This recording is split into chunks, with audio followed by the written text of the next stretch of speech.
सुम्मी की रसोई में सीखेंगे दादी नानी के हाथ के धागे वाले भरवा करेले। ये एक ट्रेडिशनल रेसिपी है, तो उसके लिए ये मैंने आधा किलो के करीब लिए हैं करेले। और यहाँ करेलों के हम ये शुरू का और आखिरी का हिस्सा थोड़ा सा काट लेंगे और करेलों के इस तरीके से बिल्कुल पतले पतले छिलके निकाल लेंगे। बिल्कुल पतले पतले ही छिलके निकालने हैं, ज्यादा मोटे नहीं निकालने। इसी तरीके से सबसे पहले करेलों को हम छिलके तैयार करेंगे। देखिए बिल्कुल करेलों का पतला पतला छिलका निकाल लिया है। जो करेले साइज में बड़े हैं उसे 2 टुकड़ों में काट देंगे और इस तरीके से बीच में चीरा लगा देंगे। ये देखिए करेले बहुत सॉफ्ट हैं, इसमें बीज नहीं है।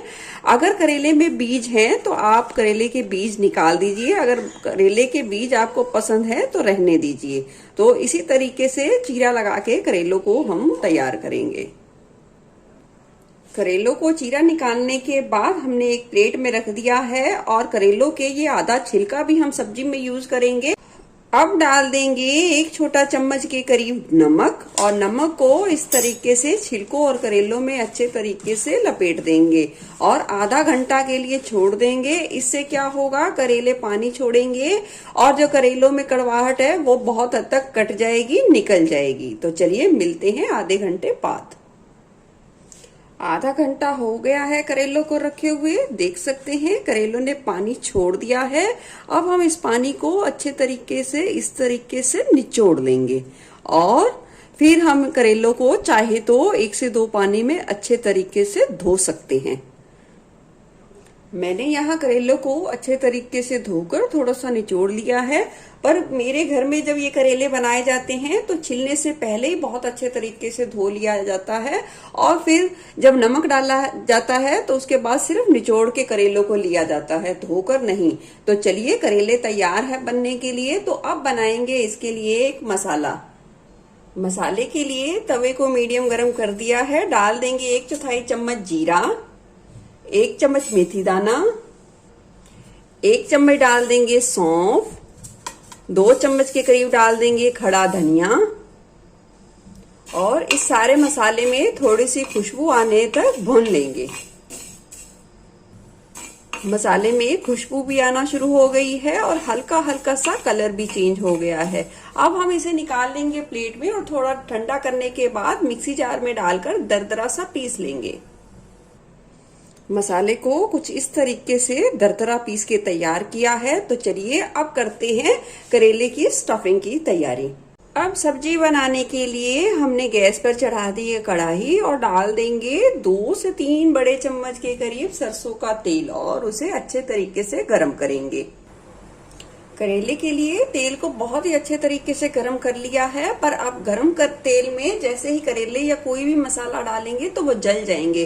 तो इसलिए हम 1 मिनट के लिए गैस की फ्लेम को बंद करेंगे और तेल को थोड़ा नॉर्मल टेम्परेचर में आने देंगे और फिर गैस की फ्लेम ऑन कर देंगे। चलिए डाल देंगे करेले और अब गैस की फ्लेम को हम लो टू मीडियम पर सेट कर देंगे। अब बीच बीच में से करेलों को हम अलट पलट करते रहेंगे और अच्छा कलर आने तक करेलों को हम अच्छे तरीके से फ्राई करेंगे। चलिए देख लीजिए करेले बहुत ही अच्छे तरीके से फ्राई हो चुके हैं। अब करेलों को निकाल लेंगे एक प्लेट में। चलिए अब स्टफिंग की करेंगे तैयारी। तो डाल देंगे बचे हुए तेल में 4 से 5 मीडियम साइज के बिल्कुल बारीक कटे हुए प्याज और इसे अच्छे तरीके से मिला देंगे। साथ ही डाल देंगे 3 से 4 बारीक कटी हुई हरी मिर्चें और गैस की फ्लेम को लो टू मीडियम करते हुए प्याज को भून लेंगे। प्याज को लगभग 2 मिनट भुनने के बाद अब हम डाल देंगे ये करेले वाले छिलके, उसे भी प्याज में मिला देंगे और अब लो टू मीडियम फ्लेम पे फिर से 4 से 5 मिनट के लिए इस सारे मसाले को भून लेंगे ताकि करेले का कच्चापन बिल्कुल अच्छे तरीके से निकल जाए। चलिए सारा मसाला भुन गया है। अब हम इसमें डाल देंगे 1 कद्दूकस किया हुआ कच्चा आम और उसे भी मिला देंगे। आप इसमें खटास की मात्रा अपने स्वाद के अनुसार थोड़ा कम ज्यादा भी कर सकते हैं और अब 2 मिनट के लिए फिर से लो टू मीडियम फ्लेम पे भुनेंगे।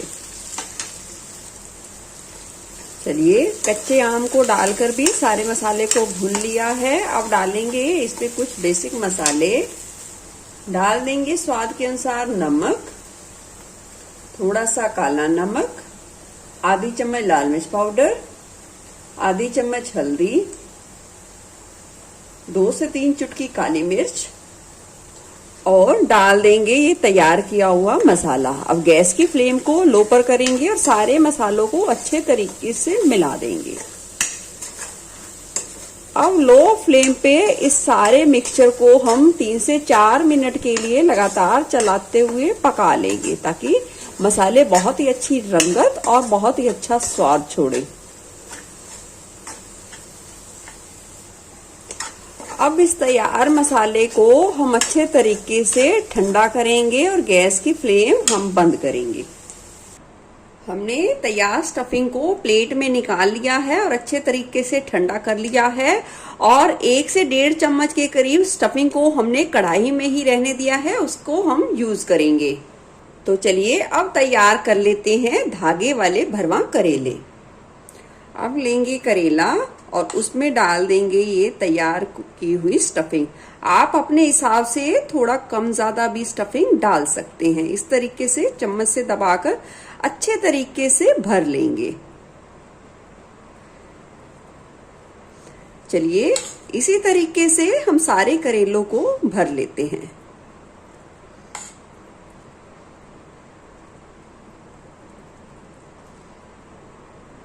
चलिए स्टफिंग डाल के हमने तैयार कर लिए हैं करेले। अब हमने लिया है ये धागा और इसे इस तरीके से थोड़ा सा लपेट देंगे। इससे क्या होगा, जो करेले में तैयार स्टफिंग है वो बिल्कुल भी नहीं निकलेगी। चलिए सारे करेलों को धागे से लपेट लिया है। अब बढ़ते हैं इसकी लास्ट प्रोसेस की तरफ। चलिए इस बची हुई स्टफिंग में ये डाल देंगे भरवा करेले